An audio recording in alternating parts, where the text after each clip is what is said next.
Demotivation के तो बहुत सारे वाक़यात थे, लेकिन बस मैं हर वक्त ये कहकर उठती थी कि या अल्लाह, मैंने तो सिर्फ तेरी ज़ात पे भरोसा किया है ना, और मैं अपना जितना मेरे पास जमा पूंजी थी मैं वो लगा करके अपने शौहर, अपने बच्चों को सपोर्ट करने के लिए आई हूँ। तो जब तू मेरे साथ है तो दुनिया की कोई भी ताकत है, चाहे वो जितना भी आपको तंग करे, वो ताकत तेरे आगे ज़ेर है। मैं हिम्मत कर रही हूँ और तूने कहा है तो मेहनत तुझे पसंद है, तो मेहनत में अज़मत है, तो बस तू इसमें बरकत दे, इज़्ज़त दे, मेरे मामलात को बेहतरीन तरीके से तू ही आगे चलाने वाला है। मेरा नाम अमरीन नवीद है और मेरी एज 42 इयर्स है। एजुकेशन मेरी, मैंने मास्टर्स किया है इन इकोनॉमिक्स। उसके बाद मैंने टीचिंग लाइन में जो है बहुत सारे कोर्सेज़ किए हैं, बहुत सारे डिप्लोमास किए हैं, और मोटिवेशनल स्पीकर का भी मैंने कोर्स किया। उसके अलावा मॉन्टेसरी टीचर का किया। फिर मैंने और दूसरे इदारों से टीचर्स का डिप्लोमा लिया, टीचर्स ट्रेनिंग का डिप्लोमा लिया। तो वो भी एक लंबी फ़हरिस्त है, तवील फ़हरिस्त है मेरी उस टीचिंग लाइन से एसोसिएट होने की। मैं 16 साल तक रही वाबस्ता, लेकिन वही वाली बात है कि मैं बहुत अनकंफर्टेबल फ़ील करती थी। मैं रोती थी बिकॉज़ मैं इतनी मेहनत कर रही हूँ, इतनी मेरे जो है वो ग्रेड्स तो बढ़ रहे थे, मेरा प्रोफाइल तो वो बढ़ा रहे थे अल्हम्दुलिल्लाह, सैलरी पैकेज भी बहुत अच्छा था, फैसिलिटेट भी करते, लेकिन वो फैक्टर ज़रूर होता था कि किसी एक चीज़ पे आपको बस पेरेंट्स के सामने खड़ा कर देना, इदारे के सामने खड़ा कर देना, आपसे ऊपर हेड के सामने खड़ा कर देना, वो चीज़ मुझे डिस्टर्ब करती थी। मुझे लगता था कि मुझे कोई एक ऐसा पॉइंट मिल जाए कि जहाँ पे मैं खुद सेटिस्फाइड हूँ कि मैंने ये जॉब छोड़ी और मैं इसको जस्टिफाई कर रही हूँ। एक ये होता है ना, बहुत अच्छा पैकेज मिल रहा है तो आप क्यों छोड़ रहे हैं। मेरे हस्बैंड भी कहते थे तुम खामखाई, इतनी अच्छी आपके पैकेज, आप क्यों करते हो, इस तरह क्यों सोचते हो। तो मगर मुझे ये नहीं पता था कि वो थोड़ा सा ड्रॉबैक हुआ कि असल में मेरी वालदा बहुत बीमार हो गई थी। तो मुझे लगा कि इस वक्त आपको, मतलब माँ बाप डिज़र्व करते हैं आपसे, वो इतना कर चुके होते हैं, इतना कर चुके होते हैं कि जब आपकी ज़रूरत होती है उनको, तो आपको कुछ नहीं देखना चाहिए कि आप किस मुकाम पे खड़े हैं, आप इससे कितना अर्न कर रहे हैं या आपको क्या मिल रहा है, लेकिन आपको ना बस लब्बैक कहना चाहिए। हम अपने पेरेंट्स के साथ ही स्विच हो गए, और जब हम स्विच हुए तो वो इतनी बड़ी ज़िम्मेदारी थी कि फिर मैंने जॉब छोड़ी। जॉब छोड़ने के बाद माली तौर पे तो कुछ अरसे बड़ी मुश्किलात आई, लेकिन माँ बाप की दुआ वो कभी भी रायगा नहीं जाता। आपको वो ना कहते हैं ज़ेर से मतलब ज़मीन से उठाकर आसमान तक पहुँचा देती है, और आप दुनिया में भी कमाते हो, खाते हो, और आखिरत में भी आपको उसका सिला मिलता ही मिलता है। तो बस फिर अम्मी वालदा वालिद के साथ रहे, फिर माशाल्लाह अम्मी रिकवर भी कर गई। फिर मगर अम्मी को नीड थी 24/7 मेरी, इसलिए मैंने फिर जॉब नहीं की। माशाल्लाह बच्चे बड़े हैं, अब सब सेटल्ड है। आपकी वो वाली ज़िम्मेदारियाँ जिस पे आपको बिल्कुल मतलब बाउंड होना पड़ता है घर पे, आप उससे थोड़ा सा रिलीज़ है, आपको मिल गया है। तो रिलीफ़ जब आपको मिल जाता है तो फिर आप सोचते हैं बस नौकरी करनी नहीं थी, अपना काम करना था। लोगों ने बड़ा मोटिवेट किया कि आपकी कुकिंग अच्छी है, आप क्योंकि बचपन से सीख रहे थे, वही वाली बात है, माँ है ना, माँ ने हर गुण देने होते हैं। फिर मैंने शेफ़ राना को ज्वाइन किया, जो कि वो किसी तारुफ़ के मोहताज नहीं है।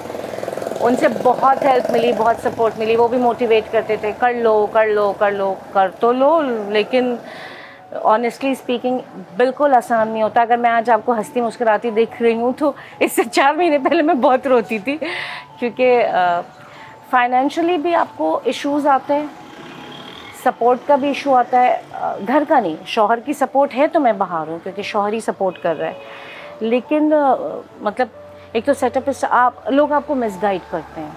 मैं जिसके पास गई, यार आपको बेकरी के लिए तो 30-40 लाख रुपए चाहिए, 30-40 लाख। मैंने कहा क्यों, आप एक छोटे से आप उस लैंग्वेज में बोले ना कि ठिए से क्यों नहीं स्टार्ट कर सकते। नहीं दुकान तो होती है, अच्छा चलो भाई दुकान का किराया होता है, ठीक है। नहीं शूशा भी चाहिए। मैंने कहा मैं अभी शूशा तो नहीं करूँगी, मैं अपना टेस्ट पहले सेल करूँगी और फिर मैं देखती हूँ कि क्या उसके रिज़ल्ट्स आते हैं। फिर लोगों के पास जब टेस्ट गया तो एक फ़िल्टर्ड कस्टमर्स आने लग गए। फिर मुझे प्राइस के बहुत इशू हुए क्योंकि हम घर में बनाते हैं, घर में बनाने वाली चीज़ें आपको बताओ सस्ती कहाँ होती हैं। आप मगर लोगों का अंडरस्टैंडिंग लेवल नहीं है, ये बहुत बड़ा अलमिया है कि कोई भी आपको अंडरस्टैंड नहीं करता। एक आदमी कमा रहा है यार, मेहनत कर रहा है, समझो तो सही इसको।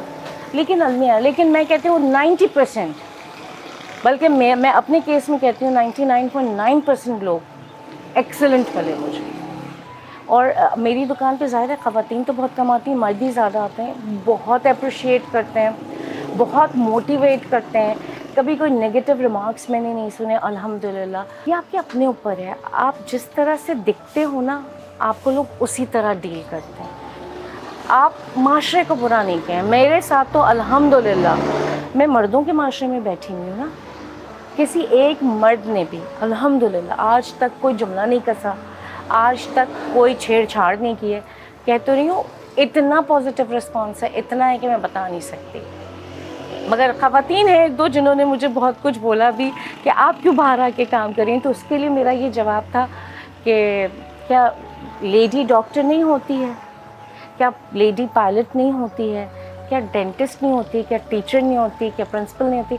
एक रोड, ये काम जो डॉक्टर्स या पायलट या है वो एक शायद दीवार के दरवाजे खींचने के बाद वो अंदर कर रहे हैं, मेरा ये बैरियर नहीं है, मैं बाहर कर रही हूँ। लेकिन इज़्ज़त नफ्स से आप कमा, और करना चाहिए, आपको करना चाहिए टू सपोर्ट योर फैमिली। मेरी रूटीन ये है कि मैं सुबह 5 बजे वैसे भी उठते थे जब आप टीचिंग लाइन में भी थे, और आप अब भी उठ जाते हैं।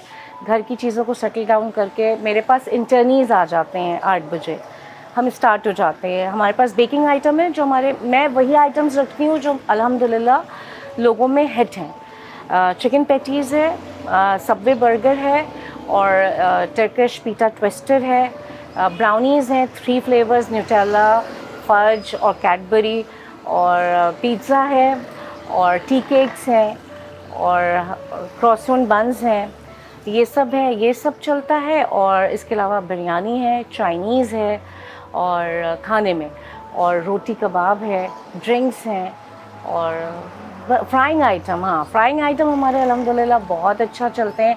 शादी ब्याह वगैरह में लोग हमसे जो है वो फ्राइंग आइटम की ऑर्डर्स आते हैं, जैसे लाइक हमारा थ्रेड चिकन बहुत अल्हम्दुलिल्लाह मशहूर है, और पिज़्ज़ा पफ, पिज़्ज़ा कोन, उसके ऑर्डर्स होते हैं 1000, 1500।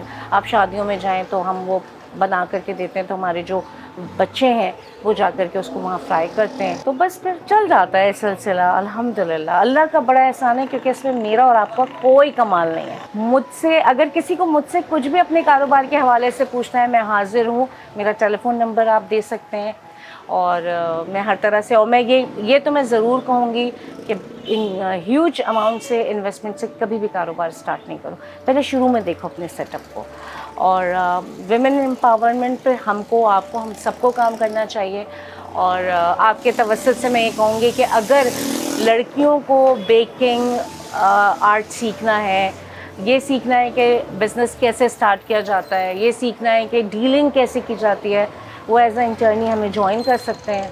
और इंटर्नी आपको पता है फ्री ऑफ कॉस्ट होता है। हम लाखों का जो वो होता है आपका कोर्स भी आप फ्री में सीख रहे होते हैं, लेकिन उस ट्रेनिंग में आपको सब कुछ आ जाता है।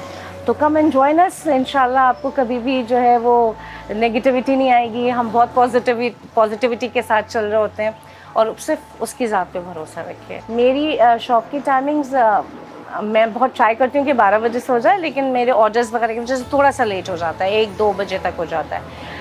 मेरी लोकेशन बहुत इजी है, आप गूगल पे जाएंगे, द बेक फे बाय लेडी शेफ़ लिखेंगे, मेरा लोकेशन एड्रेस सब कुछ आ जाएगा, ठीक है। तो वो मेरा फिर भी मैं आपको वर्बली बता देती हूँ, it's B16 block 12 Gulberg Karachi, near studio 70s, near Rafayam hospital. तो ज़रूर आइएगा इंशाल्लाह।